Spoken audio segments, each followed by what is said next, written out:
ஒரு மனுஷன் பிறந்து எவ்வளோ வருஷங்க வாழ்வான்?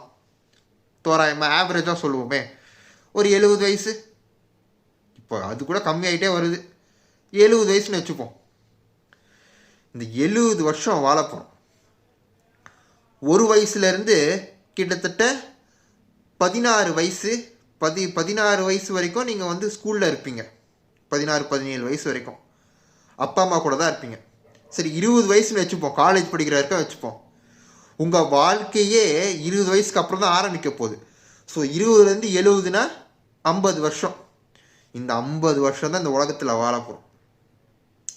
அதுக்கு எவ்வளோ பிரிவினை, ஜாதியாலையும் மதத்தாலையும் மொழியாலையும் அவ்வளோ பிரிவினை, அவ்வளோ வைலன்ஸ். இந்த பிரிவினையால் அவ்வளோ வைலன்ஸ். மாற்றி ஒருத்தனை அடிச்சுக்கிட்டு யோசிங்கடா. 50 வருஷம் தான் வாழ போகிறீங்க நீங்கள். உங்கள் வாழ்க்கையே 50 வருஷம்தான். அதுலேயும் மோசம் தூங்க போகிறோம் நம்ம. கரெக்டாக ஒரு நாளுக்கு வந்து 6லேருந்து 8 மணி நேரம் ஒரு மனுஷன் தூங்கினானா அப்போ கணக்கு போட்டு பாருங்கள். எதுக்குடா இவ்வளோ வைலன்ஸ்? எதுக்குடா அடிச்சுக்கிட்டு சாவுறீங்க? ஒருத்தருக்கு ஒருத்தர் உதவி செஞ்சுக்கிட்டு நிம்மதியாக சந்தோஷமாக வாழ்ந்துட்டு சாவுங்கடா.